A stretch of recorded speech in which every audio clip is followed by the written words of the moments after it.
Hello friends, welcome to S7FX।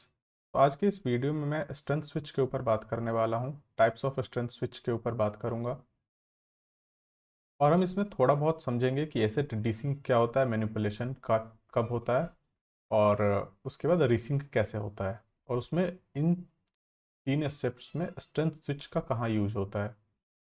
ठीक है, तो सबसे पहले हम समझते हैं एसेट डीसिंक क्या होता है। एक एक करके हम समझेंगे सबको।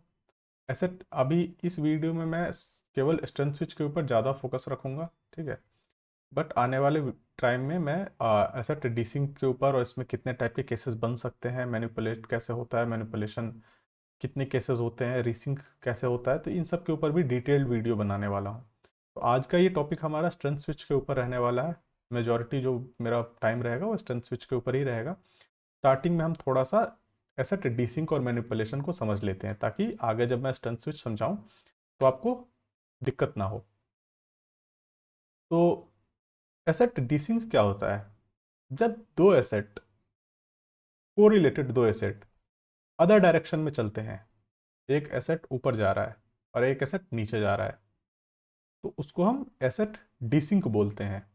सिंपल टर्म्स में समझाऊं तो दो एसेट आप समझ लो, दो बैंकिंग स्टॉक्स। ठीक है, या अगर मैं फॉरेक्स की बात करूं तो दो ऐसे कोरिलेटेड पेयर्स या कोरिलेटेड इंडाइसेस, जैसे एनक्यू, नैस्डैक और US30, नैस्डैक और S&P 500। तो ये दोनों कोरिलेटेड एसेट हैं। लेकिन जब अगर नैस्डैक ऊपर जा रहा है और ईएस नीचे जा रहा है, S&P 500 नीचे जा रहा है, तो उस केस को हम बोलते हैं, उस पर्टिकुलर केस को बोलते हैं कि एसेट डीसिंक हो चुके हैं। जैसे कि अगर आप HDFC बैंक को ले लो और ICICI बैंक को ले लो। अगर HDFC बैंक का स्टॉक ऊपर जा रहा है और ICICI बैंक का स्टॉक नीचे जा रहा है, तो वहां पे क्या हो रखा है कि दो एसेट सेम सेक्टर के डीसिंक हो रखे हैं। ठीक है, HDFC ऊपर जा रहा है और ICICI नीचे जा रहा है, तो दो एसेट्स रीसिंक हैं, सॉरी डीसिंक हैं। तो वही सेम कॉन्सेप्ट है एसेट डीसिंक का। उसके बाद अगर मैं एक एग्जांपल दिखाऊं आपको एसेट डीसिंक का, तो हम एक एग्जांपल से समझते हैं कि एसेट डीसिंक क्या होता है। तो ये देखते हैं, ये देखते हैं हम एसेट डीसिंक। यहाँ पे आपको मेरे स्क्रीन पे दिख रहा होगा कि ये नैस्डैक का चार्ट है। नैस्डैक ऊपर की तरफ जा रही है और यही सेम कैंडल US30 नीचे की तरफ जा रही है। तो ये हमारे पास एसेट डीसिंक का एग्जाम्पल है कि कैसे एसेट डीसिंक होता है। ठीक, तो उसके बाद अब हम चलते हैं एसेट मैनिपुलेशन के ऊपर। तो पहले मैं थोड़ा इसके ऊपर समझा दूं एसेट मैनिपुलेशन क्यों होता है। तो ये बेसिकली अब जो एसेट डीसिंक हुआ है ना, उसको वापस से रीसिंक होना है। ऐसा तो नहीं होगा कि HDFC एकदम ऊपर से ऊपर ऊपर जाती जाए और ICICI बैंक नीचे नीचे नीचे गिरती जाए, नहीं, ऐसा नहीं होगा। एक वक्त पे दोनों रीसिंक हो जाएंगे, दोनों में तालमेल आ जाएगा, दोनों एक डायरेक्शन में चलने लगेंगे। तो वो तालमेल आने के लिए एक मैनिपुलेशन जरूरी है। और मैनिपुलेशन कहाँ जरूरी है? मैनिपुलेशन की लेवल पे जरूरी है। अगर आप देखोगे, इसके डेफिनेशन पे जाते हैं अगर हम, it is the trigger for asset resync if one asset failed to manipulate the key level. इस टर्म पे ध्यान दो आप, की लेवल पे। तो मैनिपुलेट ऐसा नहीं है कि कहीं पे भी कर दे, स्पेसिफिक की लेवल होने चाहिए। ठीक है, अब ये की लेवल क्या होते हैं, मैं इसके ऊपर भी वीडियो बनाऊंगा। कितने टाइप्स के की लेवल हैं, कौन से इंपॉर्टेंट की लेवल हैं, कौन से माइनर की लेवल हैं। ठीक है, एसेट रीसिंक होने के लिए कौन से वाले की लेवल को हमें देखना चाहिए, तो उसके ऊपर एक सेपरेट वीडियो आ जाएगी। बट फिलहाल हम इतना समझ लेते हैं कि एक की लेवल होना चाहिए। की लेवल हमारा समझ लो आप, एक रिलेवेंट लो हो सकता है, प्रीवियस डे हाई हो सकता है, प्रीवियस डे लो हो सकता है, फेयर वैल्यू गैप हो सकते हैं, ऑर्डर ब्लॉक्स हो सकते हैं, एक रेंज है, रेंज का हाई हो सकता है की लेवल, रेंज का लो हो सकता है की लेवल। ठीक है, उसको हम ऑर्डर पेयरिंग बोलते हैं। अगर रेंज के हाई के तरफ मैनिपुलेशन हो रही है या रेंज के लो के तरफ मैनिपुलेशन हो रही है, तो हम उसको ऑर्डर पेयरिंग बोलते हैं। और उसके बाद एसेट रीसिंक होता है, की लेवल को मैनिपुलेट करके रीसिंक होता है, ये आप ध्यान रखना। अब रीसिंक हो गया। ठीक है, तो अब हमारे पास यहाँ पे आता है स्ट्रेंथ स्विच का कॉन्सेप्ट। तो हम मैनिपुलेशन का पहले देख लेते हैं एग्जांपल। ये देखिए, मैंने इस कैंडल को दिखाया था कि ये है हमारा एसेट डीसिंक वाला कैंडल। यहाँ पे ये कैंडल, ये वाइट कैंडल ऊपर जा रही थी, ये कैंडल नीचे जा रही थी, ठीक है। उसके बाद यहाँ पे हमने देखा कि एक ये की लेवल है। अगर आप पीछे वाले चार्ट पे देखोगे तो ये देखो, ये एक रिलेवेंट हाई है, ठीक है, रिलेवेंट हाई, 4 आवर का हाई है, इट मीन्स ये रिलेवेंट हाई है। उसके बाद इस हाई को नैस्डैक जब मैनिपुलेट करती है, ऊपर गई और अब यहाँ से नीचे की तरफ आनी शुरू हो गई, तो आप देखोगे कि ये भी थोड़ा रिट्रेस किया और ये भी नीचे की तरफ गिरने लग गया। मतलब मैनिपुलेशन के बाद ये जो रेड लाइन है ये 4 आवर का रेलेवेंट हाई है, ठीक है।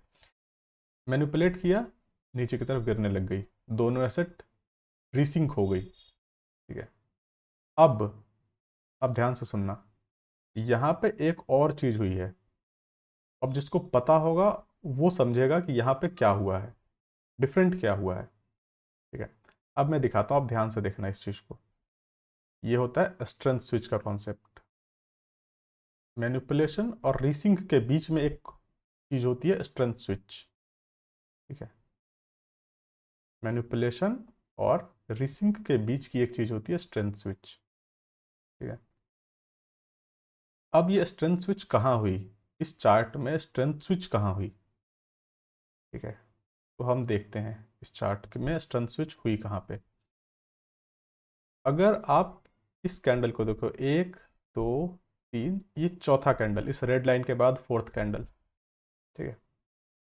सेम यहाँ पे देखो, इस कैंडल को देखो, इस डोजी को, 1 2 3, ये फोर्थ कैंडल पे ध्यान दो आप। ये जो छोटी सी बॉडी है इसकी और लंबी सी विक है।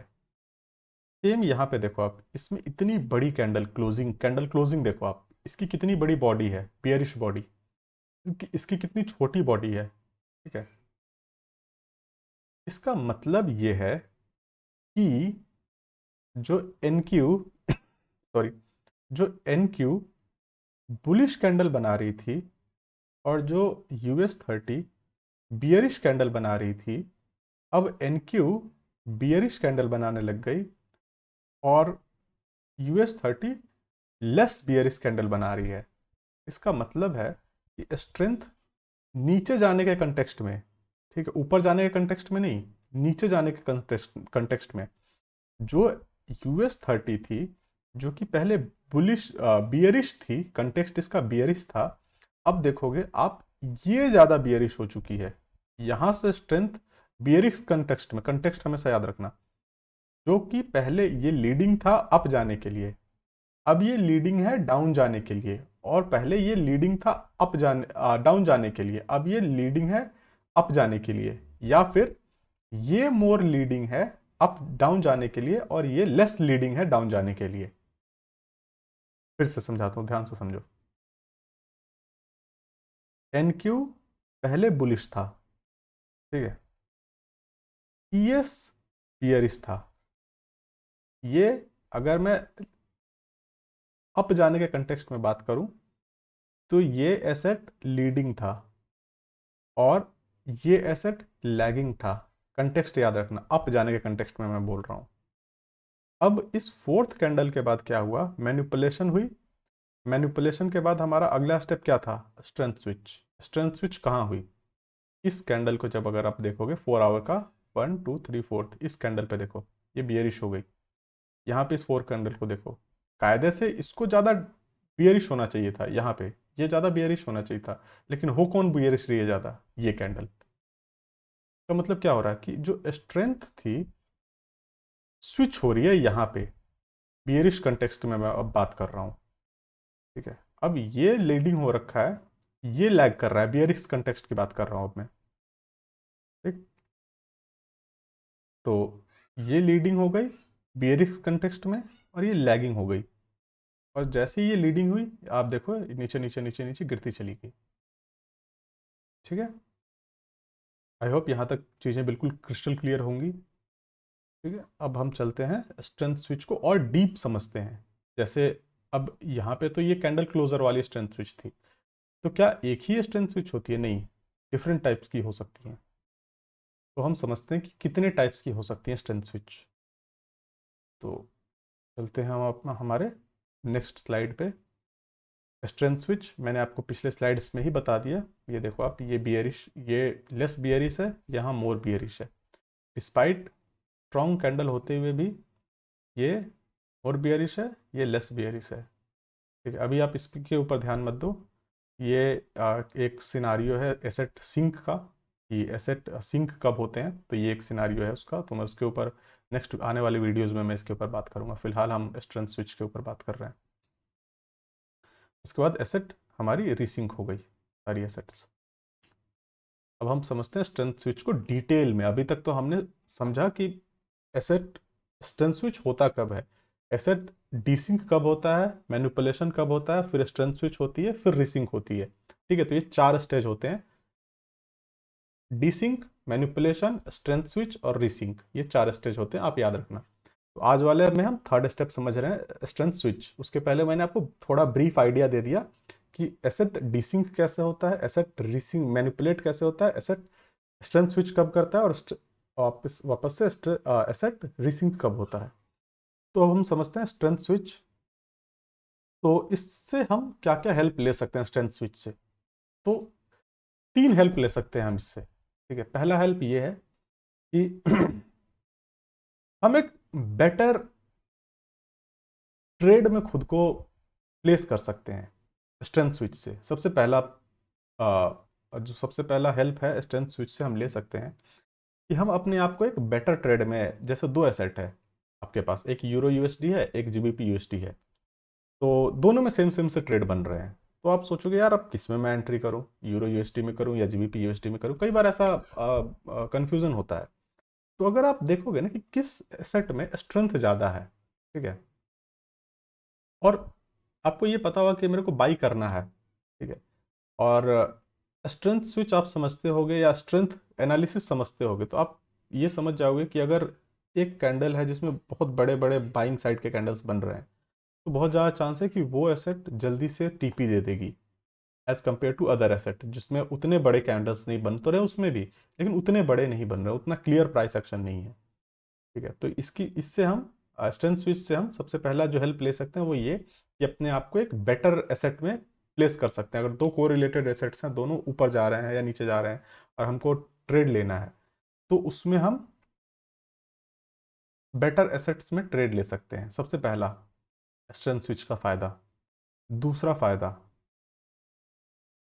जो अभी मैंने आपको पहले बताया कि स्ट्रेंथ स्विच होता है ना, तो हम एसेट के रीसिंक को कंफर्म कर सकते हैं, जिसका एग्जांपल अभी जस्ट मैंने पहले आपको दिखाया कि मैनिपुलेशन हुई, उसके बाद स्ट्रेंथ स्विच हुआ, जो लीडिंग एसेट था अब वो लैगिंग हो गया है। ठीक है, लेकिन बियरिश कंटेक्स्ट में अभी भी अब वो लीडिंग हो चुका है। ठीक है, और जो लीडिंग था पहले बियरिश कंटेक्स्ट में, अब वो लैगिंग हो चुका है। ठीक है, तो यहाँ स्ट्रेंथ स्विच से हम एसेट के रीसिंक को भी समझते हैं। ठीक है, तीसरा तीसरा हेल्प क्या मिलता है हमें,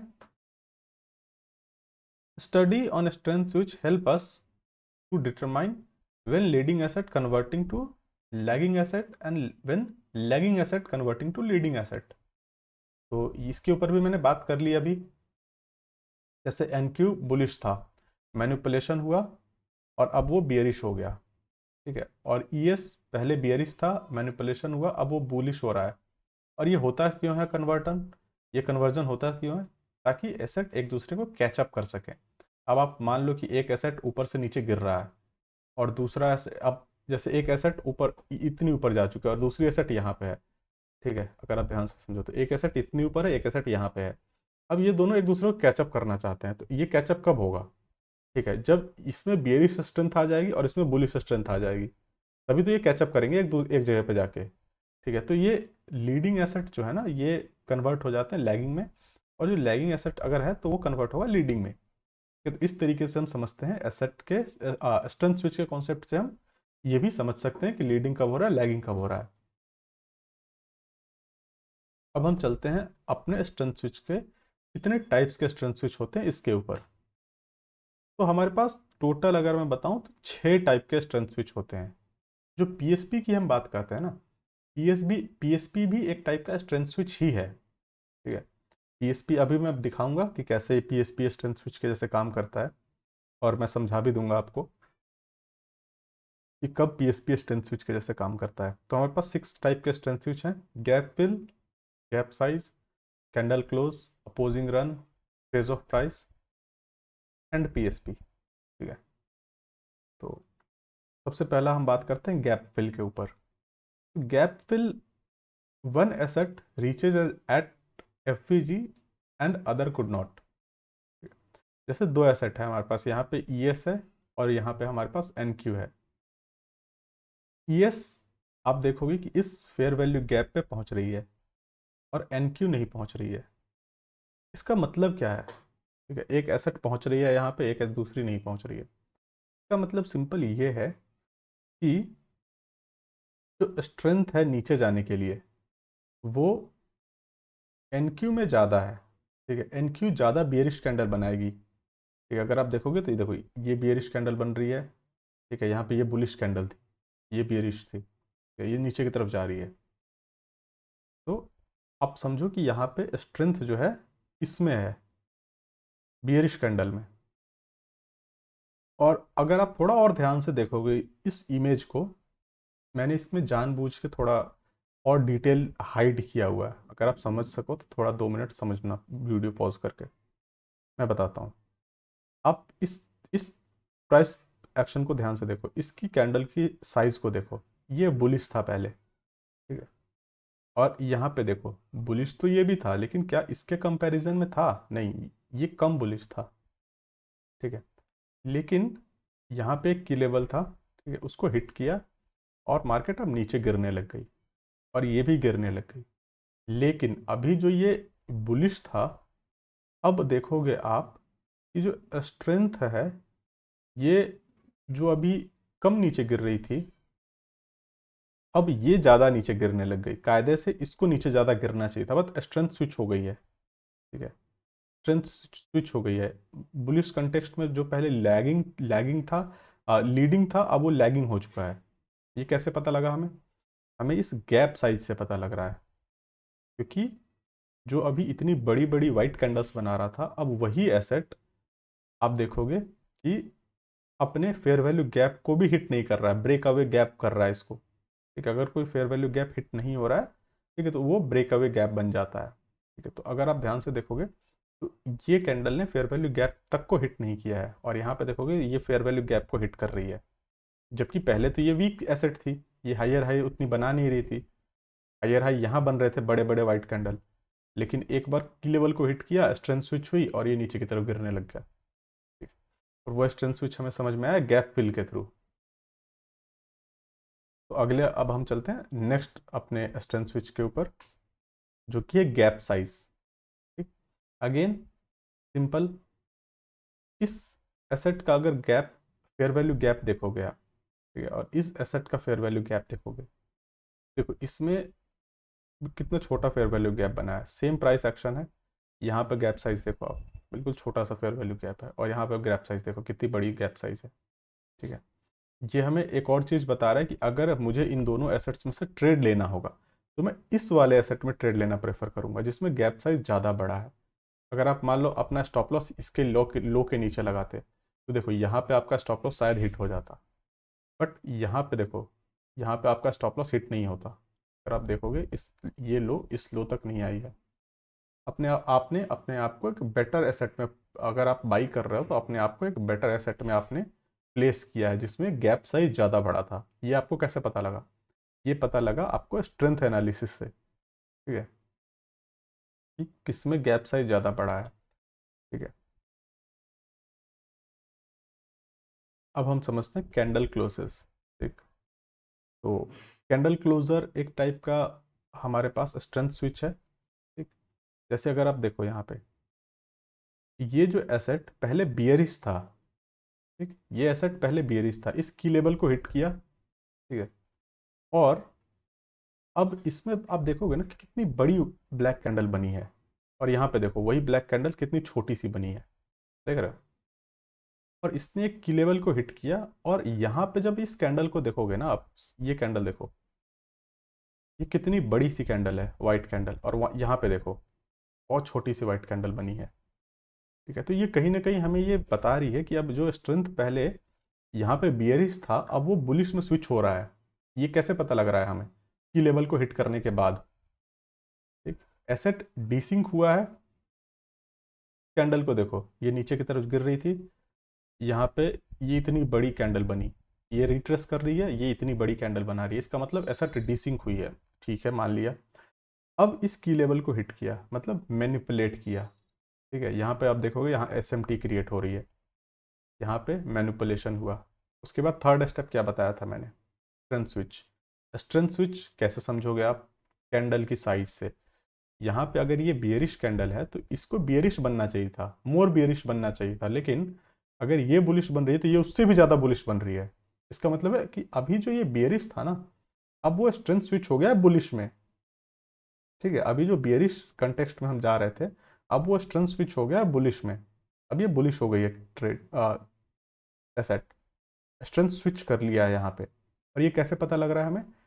कैंडल क्लोजर से। अगर आप इसके क्लोजिंग को देखोगे ना, तो ये इसकी कितनी बड़ी बॉडी बनाई है इसने। ठीक है, और यहाँ पे अगर सेम टाइम फ्रेम में इस कैंडल को अगर आप देखोगे तो कितनी छोटी बॉडी बनाई है। ठीक है, तो ये हमें स्ट्रेंथ स्विच कैसे पता लग रहा है? कैंडल क्लोजर से। तो ये when in correlated market one asset closes above slash below a key level and other asset could not, और size of candle is bigger than other asset other candle.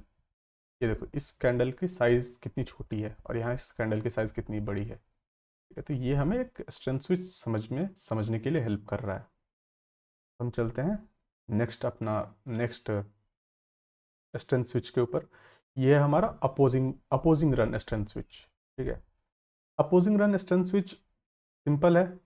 अगर मान लो यहाँ पे एक की लेवल होता, की लेवल हिट किया, अब मान लो ये हमारे पास एक बियरिश बियरिश वो होता, और अगर हम यहाँ से प्रीमियम और डिस्काउंट को अगर हम नापेंगे ना, तो आप देखो ये कितना ज़्यादा रिट्रेस कर रही है, बट यहाँ पे मुझे कोई रिट्रेसमेंट मिली ही नहीं। इसका मतलब है कि इसमें स्ट्रेंथ ज़्यादा है। ठीक है, इसमें स्ट्रेंथ ज़्यादा है, इसमें स्ट्रेंथ कम है। तो हम स्ट्रेंथ को नाप सकते हैं यहाँ पे। और जब हम स्ट्रेंथ नाप सकते हैं, स्ट्रेंथ की ग्रेडिंग कर सकते हैं, किसमें ज़्यादा है किसमें कम है, कौन लीडिंग है कौन लैगिंग है, तभी जाके हम ये पता कर पाएंगे कि मैनिपुलेशन के बाद कौन सी ट्रेड में हमें एंट्री लेनी चाहिए। क्योंकि अगर ये कह रहे हैं कि मैनिपुलेशन के बाद तीनों एसेट रीसिंक हो जाते हैं, तो रीसिंक हो जाते हैं तो फिर तीनों साथ में चलने चाहिए, तो फिर एंट्री किस में ले? तो एंट्री हमें समझ में आएगी स्ट्रेंथ एनालिसिस से। ठीक है, स्ट्रेंथ स्विच से। ठीक है, कि कौन सा पहले बुलिश था अब वो बेरिश हो गया, क्योंकि अब रीसिंक हुई है तो किसी डायरेक्शन चेंज हुई होगी मैनिपुलेशन के बाद। तो अब अपने आप को प्लेस करने के लिए हम देखेंगे कि कौन पहले बुलिश था, अब वो कौन बियरिश हो गया और कितना बियरिश हुआ है। ठीक है, तो हम ये समझ सकते हैं अपोजिंग रन से। जैसे मार्केट ऊपर जा रही है और छोटा रिट्रेसमेंट दे रही है या ना के बराबर रिट्रेसमेंट दे रही है, और अदर टू एसेट्स बहुत डीप डीप रिट्रेसमेंट दे रहे हैं, तो हम अपने आप को उस एसेट में प्लेस करेंगे अगर बाइंग करना है तो हमें, जिसमें स्ट्रेंथ जिसमें डीपर उतना डीप रिट्रेसमेंट नहीं है। ठीक है, सैलो रिट्रेसमेंट है। तो अगला हमारा जो समझ में जो हमारा स्ट्रेंथ स्विच है वो फेज ऑफ प्राइस है। ठीक, तो ये हमारा कुछ ज़्यादा मतलब टफ नहीं है, देखने में ऐसा लगता है ये टफ है, बट ये काफ़ी इजी स्ट्रेंथ स्विच है। ठीक है, ये बेसिकली टू स्टेज एसएमटी है। फर्स्ट स्टेज में अगर आप देखोगे तो अगर यहाँ से इस कैंडल से इस हाई का देखोगे तो यहाँ पे हाइयर हाई बना रहा है। ठीक, तो हमें ये समझ में आ रहा है कि यार ये बुलिश है। क्यों? क्योंकि आप इस वाले चार्ट में देखोगे ना, तो ये लोअर लो बना रहा है। ये देखो स्टेज वन पे आप ध्यान दो, लोअर लो बना रहा है, यहाँ हाइयर हाई बना रहा है। तो मैं क्या समझ रहा हूँ यार, ये बुलिश है और ये बियरिश है। क्यों? क्योंकि ये लोअर लो बना रहा है, ठीक है, ये हाइयर हाई बना रहा है। लेकिन अगले ही टाइम क्या हुआ, आफ्टर थ्री कैंडल मैंने जब दोबारा एनालिसिस किया तो मैंने पाया ये लोअर लो बना रहा है, ये हाइयर हाई बना रहा है। ये कैसे हो गया? ये ऐसे हो गया क्योंकि मान लो अगर आपका ये मेन की लेवल है, तो यहां पर एक स्ट्रेंथ स्विच हुई है। जो पहले बुलिश था अब वो बियरिश हो रहा है, और जो पहले बियरिश था अब वो बुलिश हो रहा है। ठीक है, समझ रहे हो? एक एसेट यहाँ पे अगर आप देखोगे कि जो बुलिश था वो बियरिश हो रहा है, जो बियरिश था वो बुलिश हो रहा है। तो हम इस तरीके से यहाँ पे स्ट्रेंथ स्विच समझते हैं टू स्टेज एसएमटी के थ्रू, स्टेज 1 एंड स्टेज 2। एक एसेट इसमें फेज ऑफ प्राइस अगर आप देखोगे ना, तो एक एसेट थोड़ा कंसोलिडेशन सॉर्ट ऑफ कैंडल बना रहा है, ठीक है, और दूसरा एसेट एक्सपेंशन कर रहा है, ताकि वो कैचअप कर सके, जो लैगिंग एसेट है ना वो कैचअप कर सके लीडिंग एसेट को, ठीक है। तो अगर एक एसेट स्ट्रेंथ के साथ ऊपर जाएगा तो दूसरा कंसोलिडेट करेगा, ठीक है। तो यहाँ पे हम फेज ऑफ प्राइस से समझते हैं अपने स्ट्रेंथ स्विच को। तो बस, और हाँ एक और है, एक और एसएमटी है, सॉरी स्ट्रेंथ स्विच है, हम उसको भी समझ लेते हैं थोड़ा सा। PSP, PSP one one when one asset form a bullish candle and other forms a bearish candle at a key level। तो ये स्ट्रेंथ स्विच कैसे है? अब मान लो अगर एक चार्ट है जिसमें एक की लेवल हिट करता है मार्केट, ठीक, एक की लेवल हिट किया यहाँ पे, और जो बुलिश था पहले अब वो बियरिश कैंडल बनाने लग गया, और जो पहले बियरिश था वो बुलिश कैंडल बनाने लग गया। तो क्या हुआ यहाँ पे? ये की लेवल को हिट करने के बाद, ध्यान से सुनना मेरी बात, की लेवल को हिट करने के बाद जो बुलिश चार्ट था अब वो बियरिश कैंडल बना रहा है, 4 आवर का कैंडल समझ लो आप ये, या 1 आवर का। और जो बियरिश चार्ट था जो कि उसकी लेवल को हिट स्लोली किया है, किया तो उसने भी हिट है लेकिन स्लो किया है, या शायद नहीं किया है, समझ लो उसने हिट ही नहीं किया। ये की लेवल है, एक चार्ट इसको हिट करता है और दूसरा चार्ट यहीं पे है, इस जगह पे है कहीं, ठीक है, इसने हिट नहीं किया, लेकिन ये बियरिश था। क्यों? क्योंकि ये हिट ही नहीं कर पा रहा है। लेकिन अब अचानक से इसमें मेरे को बुलिश कैंडल दिख रही है और इसमें मेरे को बियरिश कैंडल दिख रही है, ठीक है। यहाँ पे मुझे बियरिश कैंडल दिखने को मिल रहा है, और यहाँ पे जिस चार्ट ने अभी की लेवल को हिट भी नहीं किया है वहां पे मुझे बुलिश कैंडल देखने को मिल रहा है। ये क्या समझ में आ रहा है मुझे? ये समझ में ये आ रहा है कि स्ट्रेंथ जो थी, जो ये बियरिश थी, जो उतनी तेजी से ऊपर नहीं जा पा रही थी, अब यहाँ पे ये बुलिश हो रही है और ये बियरिश हो रही है। क्यों? क्योंकि इसको नीचे जाना है और ये थोड़ा कैचअप करने की कोशिश कर रही है इस एसेट को, इसकी लेवल के लिए, ठीक है। तो यहाँ पे हम ये पीएसपी से भी समझते हैं कई बार कि हमारा स्ट्रेंथ कहाँ पे है, कि किस एसेट में हमारा स्ट्रेंथ है। और पीएसपी आपको पता है कि प्रिसीजन स्विंग पॉइंट होता है, तो हमेशा स्विंग पॉइंट हमारा फॉर्म्स होता है की लेवल पे। स्विंग पॉइंट अगर ऐसे रैंडम कहीं पे भी फॉर्म हो रहा है तो हम उसको कंसिडर नहीं करके चलते हैं। हमारा स्विंग पॉइंट अगर की लेवल पे फॉर्म हो रहा है तो ही हम उस स्विंग पॉइंट को कंसिडर करके चलते हैं, और वहां पे हम अपनी कैंडल 1, कैंडल 2, कैंडल 3 की जो भी एंट्री है वो हम बनाते हैं। तो बस आज की वीडियो में इतना ही। आई होप मैंने सारी चीज़ें क्लियर कर दी होंगी। तो मिलते हैं अगले वीडियो में।